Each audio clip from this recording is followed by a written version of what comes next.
Okay, let's dive right into this. Welcome to a highly focused coaching explainer where we're going to tackle one of the most, frankly, paralyzing habits of the human mind, and that is fatalism.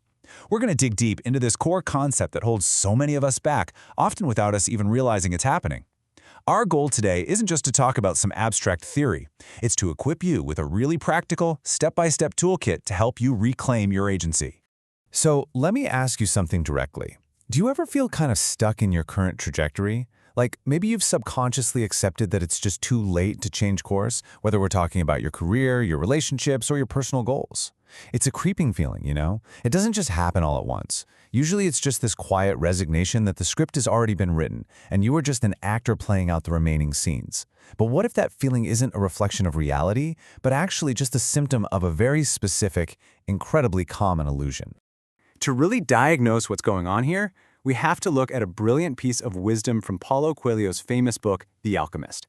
In it, there's this old king, Melchizedek, and he tells the main character about a single lie that almost everyone ends up believing.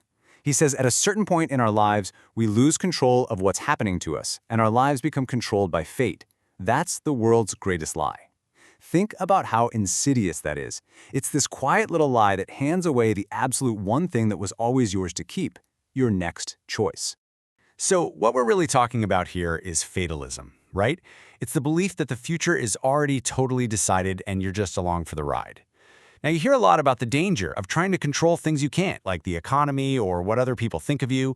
But fatalism is the exact opposite error. It is a surrender of the effort that actually is within your power. It makes you drop your own choices into the not up to me pile. And here's the kicker. When you stop trying, the decline you feared arrives right on schedule, basically masquerading as proof that the lie was true all along. Now, what's genuinely fascinating about this is how fatalism disguises itself as cold, hard realism. Take the story of this accountant in his late 40s. He desperately wanted to get out of accounting and jump into design, but whenever the topic came up, he'd just say, "I'm too old to start over." That sentence felt like a concrete reality to him, so he literally never tested it. But we have to separate the fact from the verdict.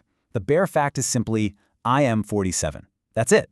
The verdict, it's too late to start over, is entirely a story he just added on top. The verdict is the lie. Because look what happens once you strip away the verdict. The choices that are actually still open become incredibly obvious. For our accountant, what were his real next steps? Well, he could enroll in one evening course. He could build one small portfolio piece. He could talk to one working designer. Notice something absolutely crucial here. Not a single one of these actions required youth. They only required a decision. The lie hadn't actually closed the door on his dream. It had just completely convinced him not to try the handle.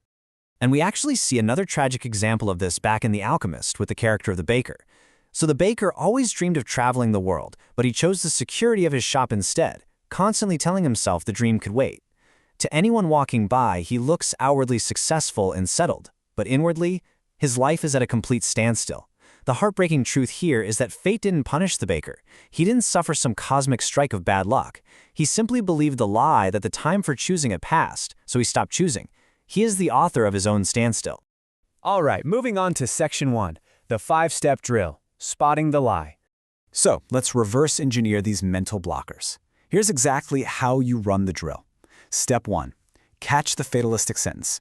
You gotta listen to your own internal monologue for phrases like, "It's too late for me," or "That ship has sailed," and write it down.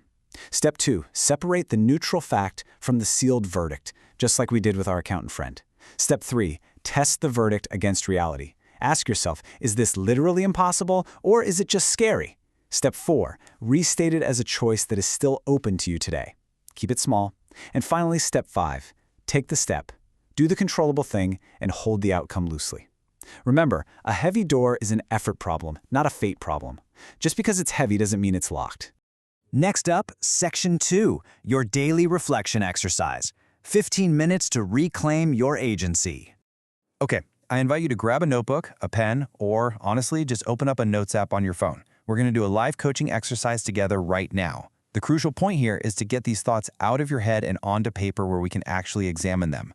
First, I want you to write down 3 beliefs you currently hold that start with, "It's too late," or "That's not for someone like me." Really be specific. Second, draw a line down the middle of the page. Put the undeniable bare fact on the left side and that subjective verdict on the right. Finally, rewrite each of those items as a choice that is still open, one concrete, completely controllable action you can take in the next 7 days. We are isolating your next true concrete step. Now take a second to really look at what you've written down. I want you to ask yourself, which of those 3 beliefs felt the absolutely most permanently locked when you first wrote it down?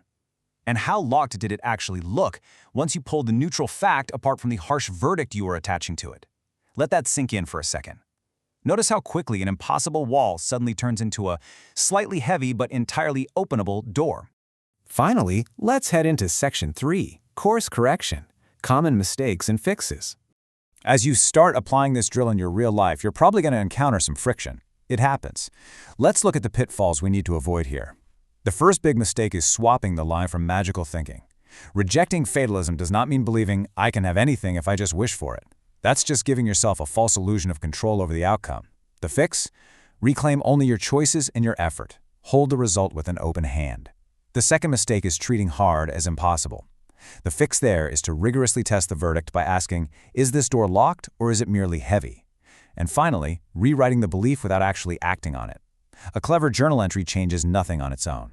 The fix is to ensure you end with a dated, completely controllable action. Listen, if you take absolutely nothing else away from this explainer today, I want you to remember this single sentence. Fate never took your next choice from you. You put it down, and you can pick it back up. You don't control the grand sweeping arc of the universe for sure, but you absolutely control the effort you expend in the very next moment. Your agency is real. Your choices matter. You separated the bare facts from the heavy verdicts. You've isolated those concrete actions that are 100% within your control. So I'll leave you with this one final provocative question to consider as you go about the rest of your day. What heavy door are you going to push open today?